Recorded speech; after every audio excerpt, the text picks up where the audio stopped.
Hello students, class 11th RBSE physics continue आपके पास chapter first चल रहा है। कल मैंने आपको फर्स्ट चैप्टर स्टार्ट किया था और इस चैप्टर में केवल एक फिजिक्स का इंट्रोडक्शन है। थ्योरेटिकल चैप्टर है पूरा, जैसा मैंने कल भी आपको बताया था। फिजिकल वर्ल्ड के नाम से ये चैप्टर है। फर्स्ट लेक्चर आपको दिया जा चुका है इससे पहले।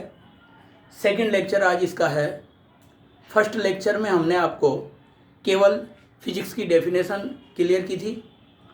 उसके बाद फिजिक्स की टू पार्ट्स में फिजिक्स को डिवाइड किया, मैक्रोस्कोपिक और माइक्रोस्कोपिक। मैक्रोस्कोपिक में हम क्लासिकल मैकेनिक्स की बात करते हैं और क्लासिकल मैकेनिक्स के अंतर्गत जो हम इसमें बात करते हैं वो 5 इसकी पार्ट्स लिए थे, 5 ब्रांचेज ली थी। जैसे मैकेनिक्स के बाद सेकंड हमने लिया था electromagnetic, third optics, fourth thermodynamics and fifth आपके पास था क्लासिकल वेव मैकेनिक्स। ये 5 पार्ट्स आपके पास मैक्रोस्कोपिक फिजिक्स के थे और क्लासिकल फिजिक्स के थे। फिर जो माइक्रोस्कोपिक फिजिक्स आती है ये मॉडर्न फिजिक्स या एटॉमिक फिजिक्स की फॉर्म में आ जाती है। इसमें हम न्यूक्लियस, एटम्स और मॉलिक्यूल्स के बारे में स्टडी करते हैं और इसके हमने पार्ट आपको बताए थे। इसके अंतर्गत न्यूक्लियर फिजिक्स, एटॉमिक फिजिक्स और इसमें सॉलिड स्टेट फिजिक्स, उसके अलावा आपके पास इलेक्ट्रॉनिक्स, रिलेटिविटी और ये आपके पास जो नेक्स्ट आपके स्पेस फिजिक्स इससे रिलेटेड और प्लाज्मा फिजिक्स, इसमें हमने टोटल आपको ये ब्रांचेज बताई थी। अब कंटिन्यू में थ्योरेटिकल एक टॉपिक इसी में ही है, फिजिक्स एंड टेक्नोलॉजी। ये नेक्स्ट टॉपिक आपके पास इसके अंतर्गत आता है बेटा,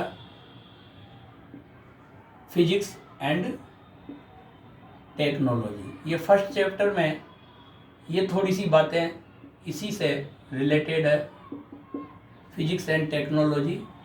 तो आप जानते हैं बेटा, फिजिक्स हमारे लिए बहुत सारे एपरेटस, बहुत सारी डिवाइस प्रोड्यूस करने के लिए यूज की जाती है। जैसे हम बात करें, अगर फेराडे का इलेक्ट्रोमैग्नेटिक इंडक्शन लॉ देखें तो फेराडे ने जो इलेक्ट्रोमैग्नेटिक इंडक्शन लॉ बताया था उससे इलेक्ट्रिक एनर्जी प्रोडक्शन की बात हुई थी। तो by the use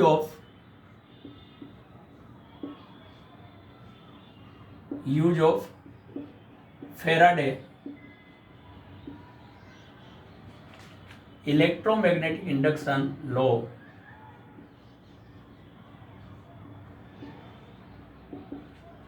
electromagnetic induction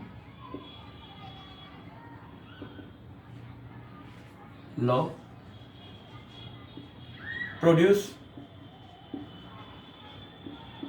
electric energy.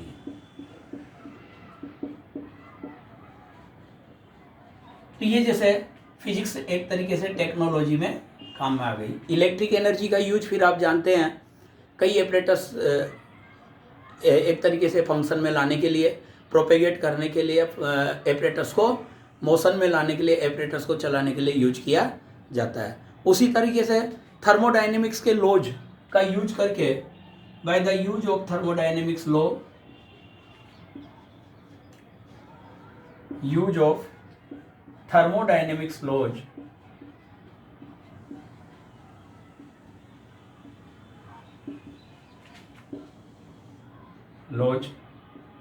we produce heat energy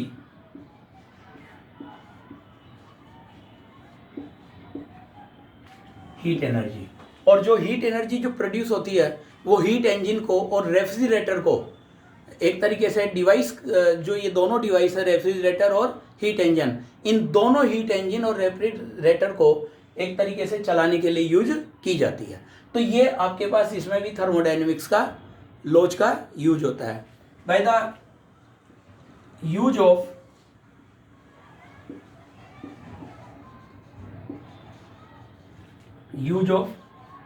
gravitation law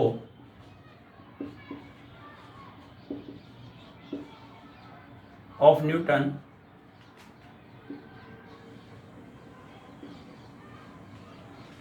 we study about revolution or motion of artificial satellite.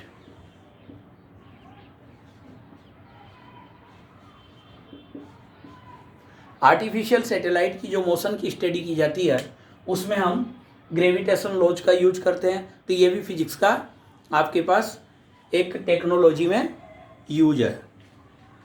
और न्यूक्लियर फ्यूजन और न्यूक्लियर फिजन इनका यूज करके हम लोग एक तरीके से एटम बम और न्यूक्लियर रिएक्टर इन सब की स्टडी करते हैं। तो नेक्स्ट बात यह है कि बाय द यूज ऑफ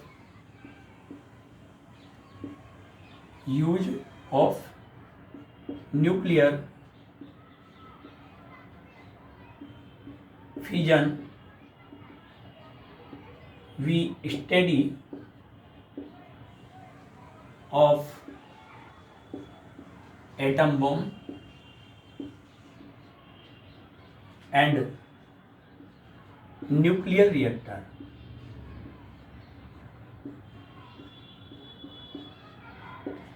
ये भी आपके पास फिजिक्स का यूज है किसमें, टेक्नोलॉजी में। इसके अलावा जैसे हम लोग इसमें फोटो इलेक्ट्रिक इफेक्ट की स्टडी जब लेते हैं, फोटो इलेक्ट्रिक इफेक्ट का जो लॉज लेते हैं तो उससे लाइट एनर्जी को इलेक्ट्रिकल एनर्जी में कन्वर्ट करने की बात लेते हैं। तो by the use of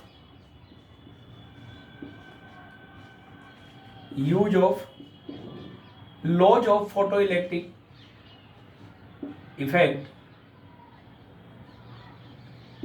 laws of photoelectric effect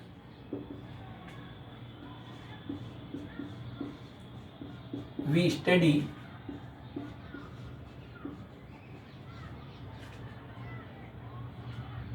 about conversion of light energy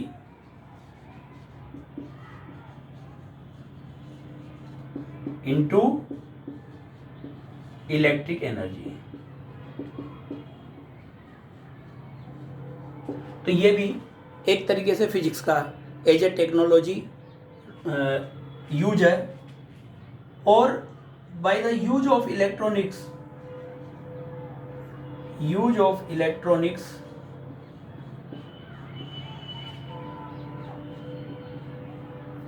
we can get study about television,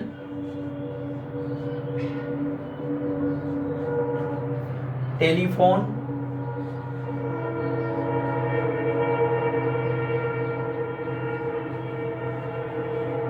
mobile etcetera. तो इस तरीके से आपके पास डिफरेंट फॉर्म में physics as a technology work करती है या फिजिक्स का यूज टेक्नोलॉजी में होता है। इसके बाद आपके पास जैसे इसमें एक टॉपिक आता है physics in relation to social life या टू सोशल। ये भी एक टॉपिक दे रखा है इसमें। फिजिक्स ये थ्योरेटिकल टॉपिक है स्टार्टिंग में, लेकिन फर्स्ट चैप्टर इसी का दिया हुआ है तो मैं आपको इसीलिए ये रीड करा रहा हूँ। बाकी तो आगे हम पूरा मैथमेटिकल टॉपिक पढ़ेंगे जो भी, तो वो बिल्कुल क्लियर होता जाएगा एक से एक। ये केवल क्या है, थ्योरेटिकल है बेटा, और ये हमें फर्स्ट चैप्टर में दिया हुआ तो इसको पढ़ना भी मस्ट है। तो इसलिए आपको थोड़ा सा यूँ लग रहा होगा कि ये तो बिल्कुल कोई ऐसी बात नहीं है, सिंपल बातें हैं, लेकिन फिर भी हम इसमें स्टडी कर रहे हैं physics in relation to social. मतलब फिजिक्स का सोशल लाइफ में क्या रिलेशन है या समाज में क्या रिलेशन है सोशल लाइफ में। तो सोशल लाइफ में फिजिक्स का बहुत रिलेशन है, जैसे कम्युनिकेशन सिस्टम। अब कम्युनिकेशन सिस्टम आपके पास है, in communication system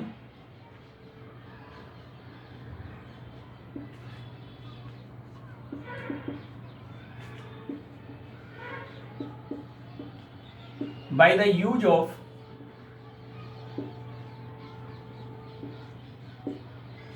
telephone, mobile, fax,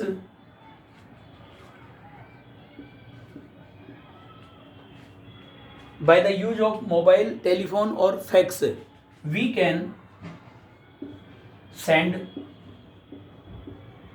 information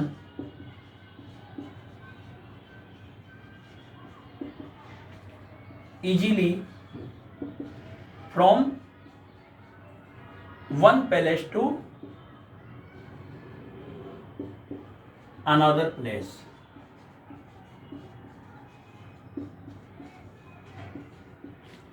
आप कोई भी डॉक्यूमेंट्स है या कोई भी वॉइस है, तो वॉइस मैसेज और डॉक्यूमेंट मैसेज ये सारे जैसे मोबाइल का यूज करके, टेलीफोन का यूज करके, फैक्स का यूज करके, टेलीग्राम का यूज करके, और आप क्या कर सकते हो, बहुत मिनिमम टाइम में एक जगह से दूसरी जगह सेंड कर सकते हो। तो ये एक हमारी सोशल लाइफ में इसका फिजिक्स का रिलेशन आ जाता है बेटा। इसी तरह जैसे हम बात करें कि कोई भी जो ये इन्फॉर्मेशन है, ये तो खैर आपके पास हो ही गई। इस तरीके से जैसे एनर्जी की बात करें, एनर्जी ट्रांसफॉर्मेशन की, तो जो हमारे फैन चल रहा है तो फैन में इलेक्ट्रिक एनर्जी कन्वर्ट हो रही है, किसमें, मैकेनिकल एनर्जी में। तो ये भी हमारे एक तरीके से फिजिक्स का किससे, सोशल लाइफ से रिलेशन है। ठीक है, ऐसे ही हीट इंजन चलाकर और हम इलेक्ट्रिसिटी प्रोड्यूस कर लेते हैं, या रेफ्रिजरेटर में इसका यूज करते हैं। जैसे रेफ्रिजरेटर में आप कोई भी हॉट ऑब्जेक्ट रखते हो तो वो कोल्ड हो जाता है। तो वो कोल्ड कब हुआ, जब उसमें फिजिक्स का एक लॉ अप्लाई हुआ कि लोअर टेम्परेचर बॉडी से हाई टेम्परेचर बॉडी में हीट का ट्रांसफर हुआ। तो ये सारा हमारी सोशल लाइफ में फिजिक्स का क्या है, एक रिलेशन है। रेफ्रिजरेटर में भी है, हीट इंजन में है, फैन में है, कूलर में, इन सब में। तो इस तरीके से फिजिक्स हमारी सोशल लाइफ में क्या आ रही है, यूज आ रही है। इसके बाद आपके पास इसमें some great scientist and their discoveries है, उसमें कुछ हमें नॉलेज में रहनी चाहिए, ये बात हम इसमें करते हैं। सम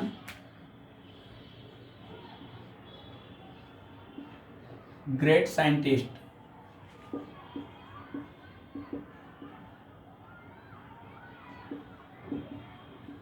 एंड देयर डिस्कवर।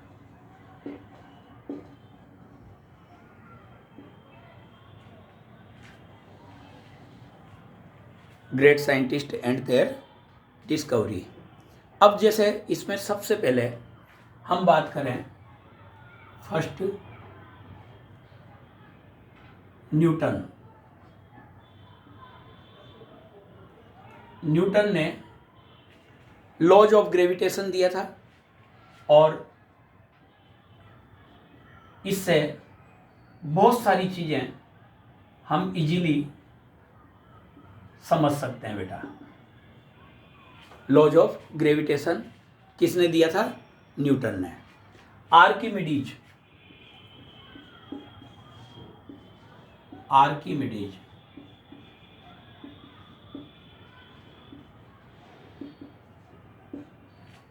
इसने लॉज ऑफ बुयांस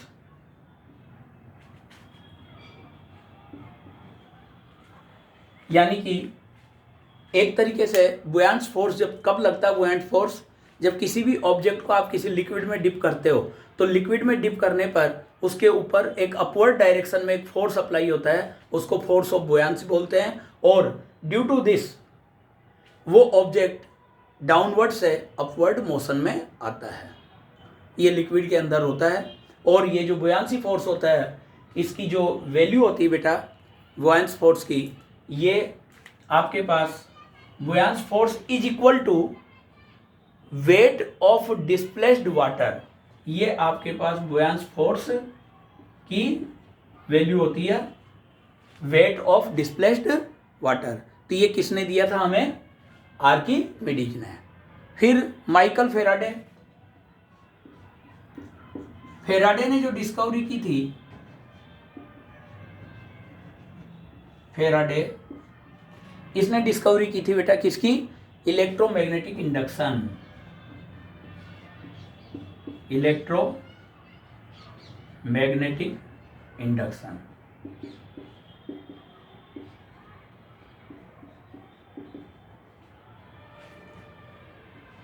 और इलेक्ट्रोमैग्नेटिक इंडक्शन से इलेक्ट्रिक एनर्जी प्रोड्यूस होती है। इसके बाद मैक्सवेल,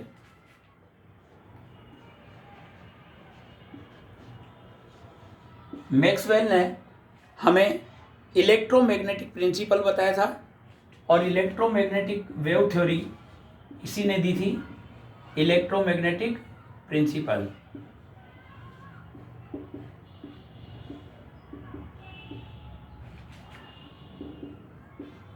सबसे पहले इलेक्ट्रोमैग्नेटिक वेव्स की जो मैथमेटिकल थ्योरी दी थी वो मैक्सवेल ने दी थी और इलेक्ट्रोमैग्नेटिक वेव्स का यूज किया जाता है कम्युनिकेशन सिस्टम में।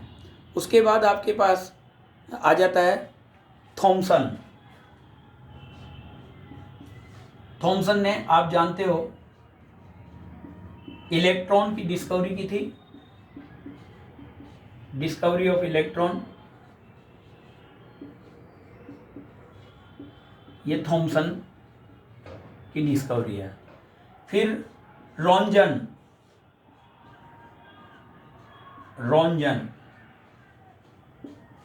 रॉन्जन ने discovery of X rays, X rays का जो डिस्कवरर है वो कौन है? रॉन्जन। ये कभी कभी कोई वन वर्ड क्वेश्चन आपसे पूछ लिया जाता है, ये मालूम रहे आपको थोड़ा सा। इसके अलावा Marie Curie, Marie Curie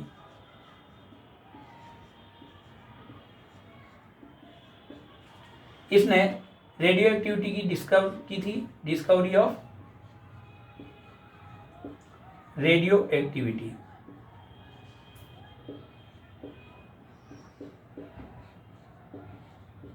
discovery of radioactivity given by Marie Curie. Albert Einstein, Einstein ने जो डिस्कवरी की थी वो रिलेटिविटी थ्योरी दी थी या लॉज ऑफ रिलेटिविटी दिया था Einstein.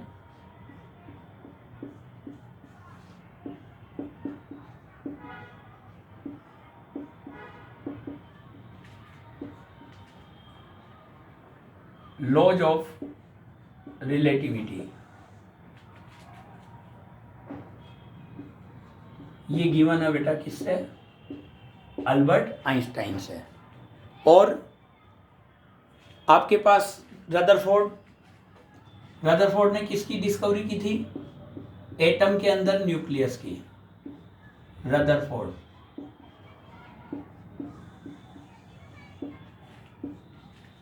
Discovery of nucleus.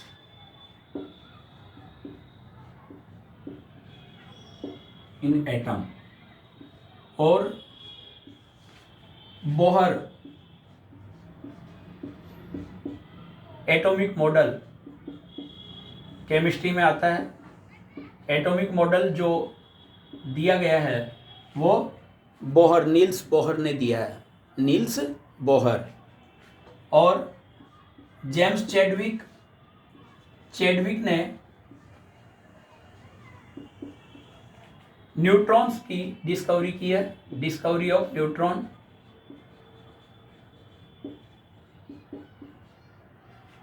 Neutrons ये जेम्स चैडविक ने की थी बेटा। तो ये कुछ साइंटिस्ट जो बहुत इम्पोर्टेंट आते हैं जिनके लिए हमें जानकारी जरूरी है, ये मालूम रहना चाहिए। डी ब्रोगली, डी ब्रोगली इसने ड्यूअल नेचर ऑफ लाइट की डिस्कवरी की थी, discovery of dual nature of light. Light के दो नेचर होते हैं, ड्यूअल नेचर होता है, एक पार्टिकल नेचर और एक वेव नेचर।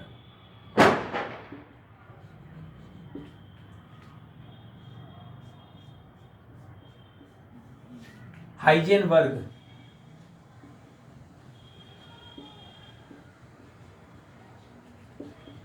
अनसर्टेनिटी प्रिंसिपल दिया था बेटा इसने, uncertainty principle, it is given by Heisenberg.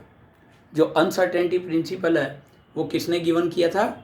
Heisenberg ने। मैक्स प्लांक ने क्वांटम थ्योरी दी थी, आपको मालूम है क्वांटम थ्योरी मैक्स प्लांक की। तो ये नेक्स्ट मैक्स प्लांक जो गिवन था, जो इसने डिस्कवरी की थी, मैक्स प्लांक डिस्कवरी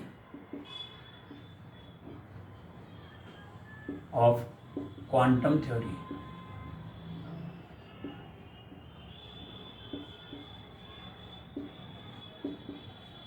ये मैक्स प्लांक ने गिवन किया था। और एडिसन ने बल्ब की डिस्कवरी की थी। Edison discovery of bulb.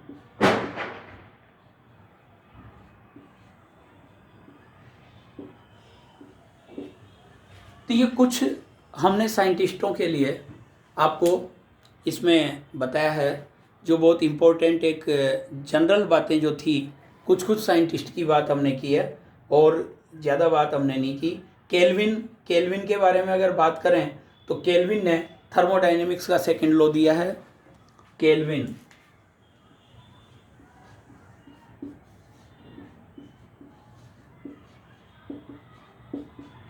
gives second law of thermodynamics, second law of thermodynamics।